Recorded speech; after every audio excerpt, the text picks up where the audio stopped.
کل supreme court میں ایک تاریخی فیصلہ ہوا۔ 44 سال کے بعد پاکستان پیپلز پارٹی کے بانی چیئرمین شیخ ذوالفقار علی بھٹو کو انصاف ملا۔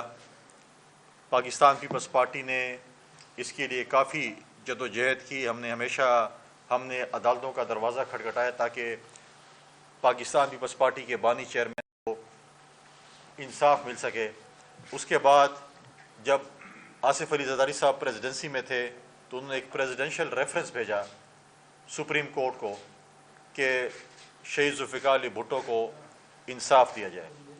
اس کو بھی کئی سالوں بعد جب فائز عیسیٰ صاحب چیف جسٹس بنے تو اس کو ٹیک اپ کیا اور ایک بینچ بنایا، اور بینچ نے جو ہے کل ایک فیصلہ، ایک اور متفقہ فیصلہ جو ہے وہ سنایا کہ شیخ ذوالفقار علی بھٹو کو فیئر ٹرائل نہیں دیا گیا، جس کا مطلب یہ ہے کہ تفصیلی فیصلہ بھی آئے گا کہ ان کی جو عدالتی قتل ہے ان کو شہید قرار دیا گیا ہے، کہ ان کو واقعی جو ہے اس کا ایک عدالتی قتل ہوا اور ایک ناحق عدالتی قتل ہوا۔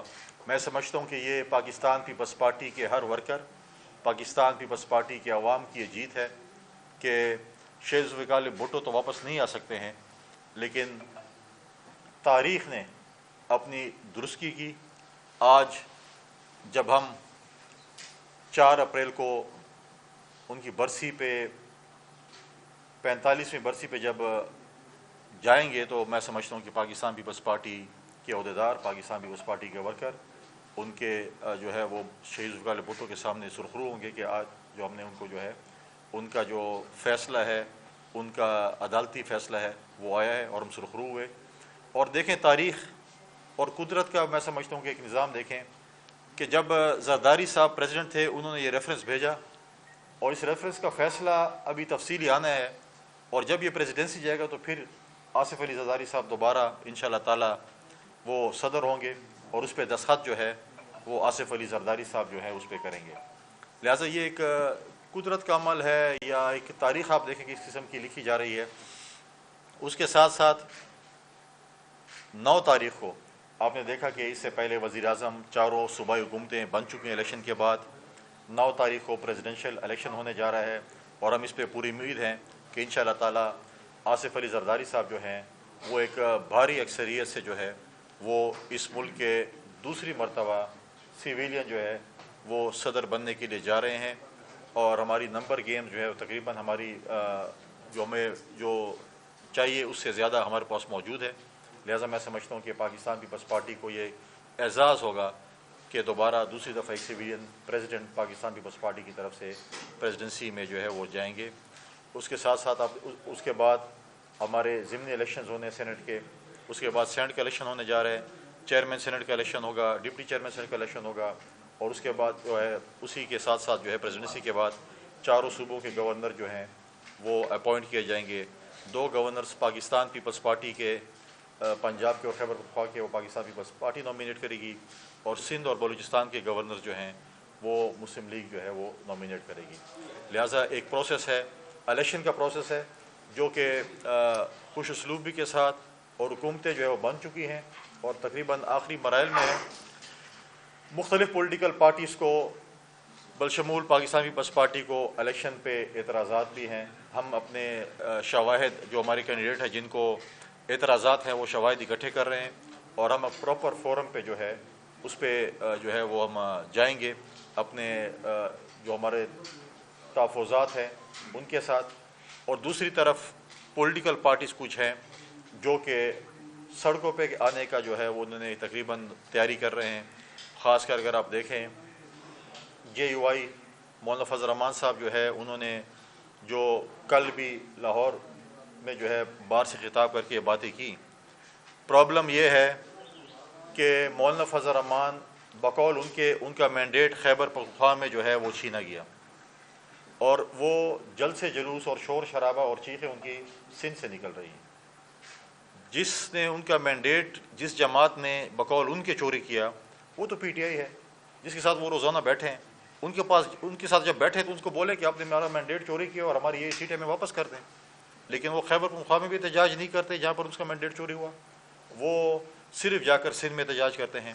میں سمجھتا ہوں کہ پارلیمنٹ مکمل ہو چکی ہے. جو احتجاج پارلیمنٹ میں ہو رہا ہے احتجاج ایک جمہوری حق ہے ہر جماعت کا, لیکن ہمیں قانون سازی بھی ساتھ ساتھ کرنی چاہیے. آج جن جن چیزوں پہ ہمیں اعتراضات ہیں, ہمیں چاہیے کہ ہم الیکٹورل ریفارمز کمیٹی ہو, پارلیمنٹ میں ہو, حکومت اور اپوزیشن مل بیٹھ کر جو ہے اس الیکٹورل ریفارمز کرے, تاکہ اگلے الیکشن میں ہم یہ رونا نہ روئیں. اگر اسی طریقے سے احتجاج ہوگا تو اگلے الیکشن پھر آئے گا اور پھر ہم یہ رونا روئیں گے کہ دھاندلی ہو چکی ہے, جو کہ ہم پچھلے 60-70 سالوں سے سن رہے ہیں. ہمیں آج جو ہے قانون سازی کرنی چاہیے, اور ایسا نہ ہو کل حکومت قانون سازی کر اس شور شرابے میں اپنے بلز اپنی چیزیں پاس کریں اور رات کو ٹی وی چینلز پہ پھر اپوزیشن بیٹھے کہ جی یہ تو بڑی زیادتی ہو گئی, ہمیں تو پتہ ہی نہیں تھا. کیونکہ اس شور شرابے میں اگر بلز پاس ہوتے حکومت اپنی قانون سازی کرے گی, پھر اپوزیشن جو ہے وہ اس چیز کا جو ہے وہ گیلا نہ کرے.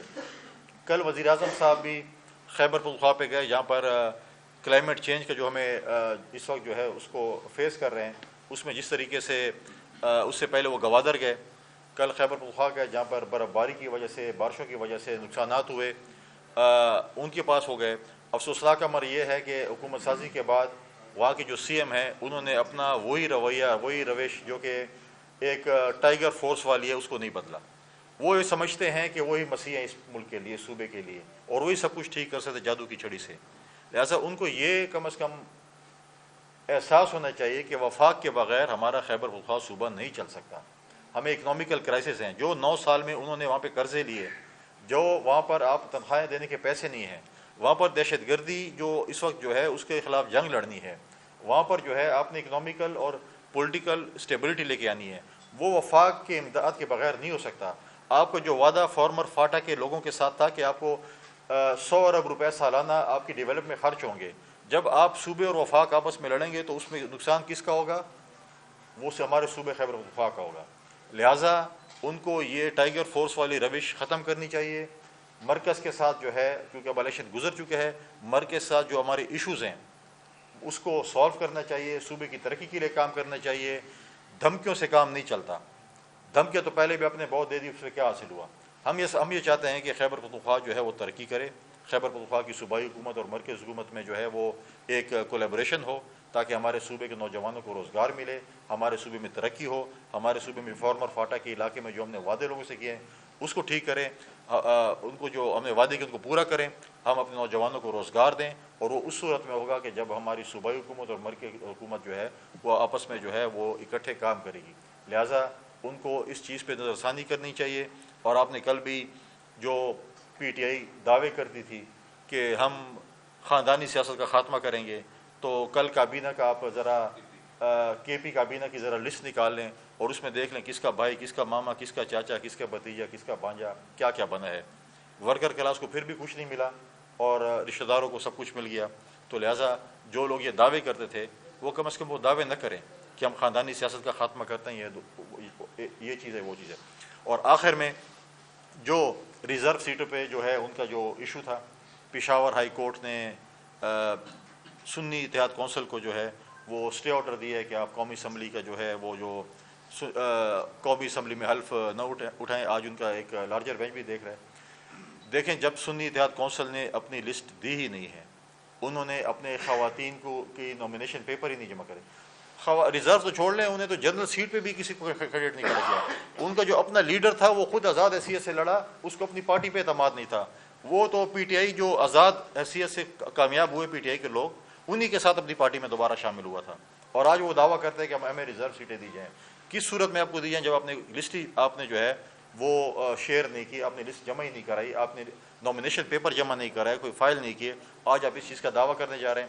ہمیشہ پی ٹی آئی کو اپنے ہی لوگوں نے تباہ کیا, چاہے وہ پروہیبٹڈ فنڈنگ کیس تھا, چاہے پی ٹی آئی بین ہوئی, چاہے اس سے بلے کا نشان لیا گیا, چاہے آج تک. کیونکہ ہمیشہ ان کو پلیٹ میں چیزیں دی جاتی تھی اور منہ میں نوالا دیا جاتا کہ آپ یہ کریں. انہوں نے کبھی کوئی چیز کی نہیں ہے. اور دوسری طرف آج وہ جو دعوے کر رہے ہیں, 5 فرینچائز ہیں پی ٹی آئی کی, ایک نکلتا ہے جیل سے کہتا ہے مجھے اپنے لیڈر نے یہ کہا, دوسرا کہتا ہے مجھے یہ کہا. ان کا آپس میں بیانات نہیں ملتے. پہلے آپس میں تو بیانات ملا لیں, اس کے بعد جو ہے بات کریں. آج جمہوری پروسیس کو مضبوطی کے لیے کو چاہیے تھا, وہ میجورٹی پارٹی تھی, حکومت سازی کرتی, لیکن وہ آج بھی اس پہ کہ میں نے اس سے ہاتھ نہیں ملانا, اس سے گلے نہیں ملانا. اور پھر جا کے مطلب ہے کہ یہ ایک سیاسی قیامت کی نشانی ہے کہ مولانا فضل الرحمان اور عمران خان آپس میں اکٹھے بیٹھ گئے. اچھی بات ہے کہ وہ ماضی کے بیانات پہ معافی تو مانگ لیں, کہ جو لقبات ایک دوسرے کو دیتے تھے وہ تو میں یہاں پہ بیان نہیں کر سکتا، لیکن مجھے خوشی ہے مولانا صاحب میرے علاقے کے ہیں، اب عمران خان صاحب کم از کم اور پی ٹی آئی کے ورکر ان کو حضرت مولانا فضل الرحمان صاحب کہلائیں گے، کوئی اور نام سے نہیں پکاریں گے جو انہوں نے 5-6 قسم کے نام رکھے تھے۔ یہ اچھی بات ہے، سیاست میں یہ چیزیں نہیں ہونی چاہیے، سیاست میں رواداری ہونی چاہیے اور اخلاقیات ہونے چاہیے، تاکہ کل آپ ایک دوسرے کے ساتھ بیٹھے تو آپ ایک دوسرے کے ساتھ آنکھیں ملا سکیں۔